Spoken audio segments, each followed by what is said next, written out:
Another Wednesday night at Thrive. I'm a little late, but that's okay. It happens, right, Jerry? Yes, it does. All right.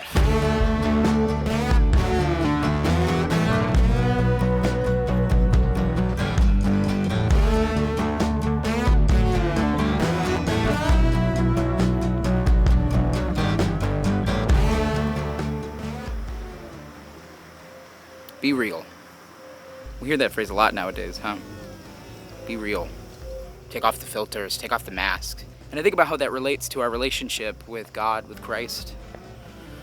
And I find that so many of us grew up in the Christian faith, and no matter what denomination you grew up in, you ended up with this intense Christian culture and all this Christian dialogue.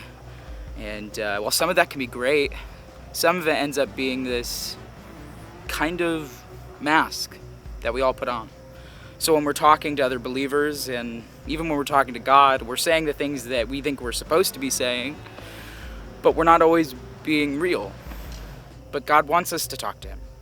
He wants us to wrestle with Him. He wants us to bring our doubts and our struggles and our frustrations to Him. He wants us to be real with Him. Hi, buddy. There's a furry animal up there. How do you know that there's a squirrel on your camera? How you doing? Good. Just making coffee right now. Making coffee. I think we have a problem. What's the problem? This is a third air pot of coffee in like 30 minutes. What does that mean? Our church loves coffee. I don't know if that's a problem. You know how like there's that app, Be Real? I have a confession to make. What? I'm actually on that app, that platform, and I get the reminder every day, the notification to be real, and I ignore it. Yeah. So I'm fake.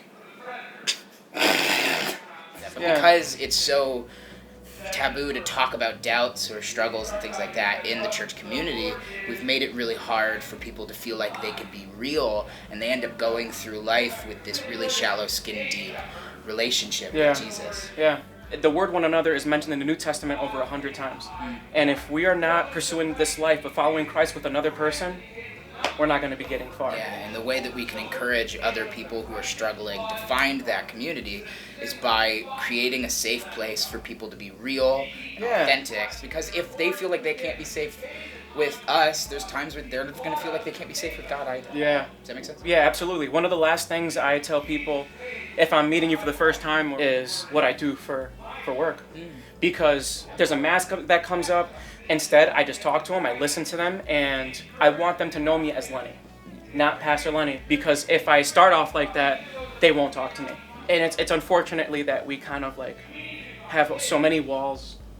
And it's not even just one wall, it's like multiple walls. Take one mask off, there's another. Oh, man.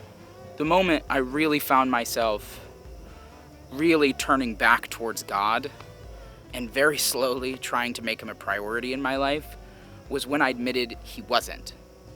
When I admitted that I didn't love Him, even though I said I did, because my actions weren't showing it. And God met me right there, and He helped me. See, Jesus wants to be your shepherd, and He is a good shepherd. You ever feeling confused in your life? You ever feeling clueless in your life? You ever feeling helpless? He says that Jesus looked and He saw the crowd, and they were confused and they were helpless, and it was like a sheep without a shepherd.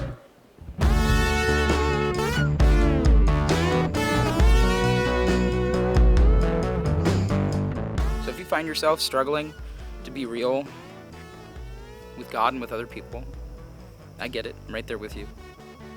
And if you're feeling afraid, like God's just gonna turn His back on you if you're honest with Him about how you're feeling, I understand that too. I've been there. But that's not who He is. And He already knows exactly where you are anyways. You can't hide anything from Him. And He wants you to open up to Him. He'll meet you right where you are. And He will help you through that.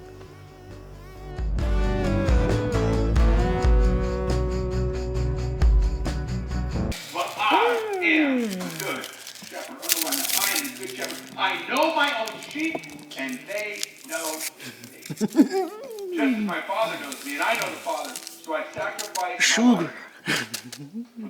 Jesus!